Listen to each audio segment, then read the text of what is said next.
இவங்க பட்ஜெட் தான் தாக்கல் பண்றாங்களா இல்ல சட்டமன்றத்தில் போய் ஒப்பாரி வைக்கிறாங்களா இவங்க? இந்த வீடியோ கொஞ்சம் பாருங்களேன்.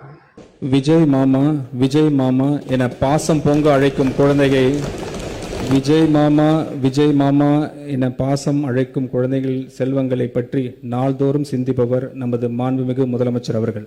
அக்குழந்தைகளை தினமும் வரும் அங்கன்வாடி மையங்களில் அவர்களுக்கான ஆரம்பகால பராமரிப்பு மற்றும் சேவையை நல்ல முறையில் வழங்கிடவும் வகையிலும் மையத்திற்கு வரும் குழந்தைகள் மகிழ்ச்சியுடன் ஆரோக்கியத்துடன் இருப்பதை உறுதி செய்திடவும் வகையிலும் பாதுகாப்பான குடிநீர், கழிவறைகள், மின்சார இணைப்பு உள்ளிட்ட அடிப்படை வசதிகளை உள்ளடக்கிய 500 அங்கன்வாடி மையம் கட்டடங்கள் நடப்பாண்டில் கட்டப்படும்.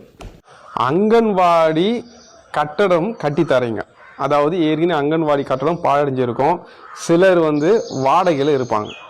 அதுக்கு புது கட்டடம் கட்டித்தராங்க. கட்டடம் கட்டித்தரும் போது எல்லா அரசு அலுவலகமும் கரண்ட்டு, தண்ணி இதெல்லாம் வச்சு தான் கட்டி தருவாங்க. விட்டாக்க இப்படி சொல்லுங்களா ஒன்று, அந்த கட்டடத்துக்கு சோரெல்லாம் வைத்து பெயிண்ட்லாம் வச்சு தரப்போகிறோம் அப்படின்னு. மாமான்னு கூப்பிட்றவங்களுக்கு மட்டும்தான் அங்கன்வாடியில் இடமா? அப்போ சித்தப்பான்னு கூப்பிட்டா, பெரியப்பான்னு கூப்பிட்டா, இப்போ தாத்தான்னு கூப்பிட்ற பசங்களாம் சேர்த்துக்க மாட்டீங்களா? விஜய் தாத்தா அப்படின்னு ஒரு குழந்தை கூப்பிடுது, அங்கன்வாடியில் சேர்த்துக்க மாட்டீங்களா? சில குழந்தைங்களோட பொட்டு மாமான்னு கூப்பிடுதுங்க. ஆன்லைனில் தான் பார்த்து தான் சொல்கிறேன். அப்போ அந்த குழந்தையெல்லாம் சேர்த்துக்க மாட்டீங்களா?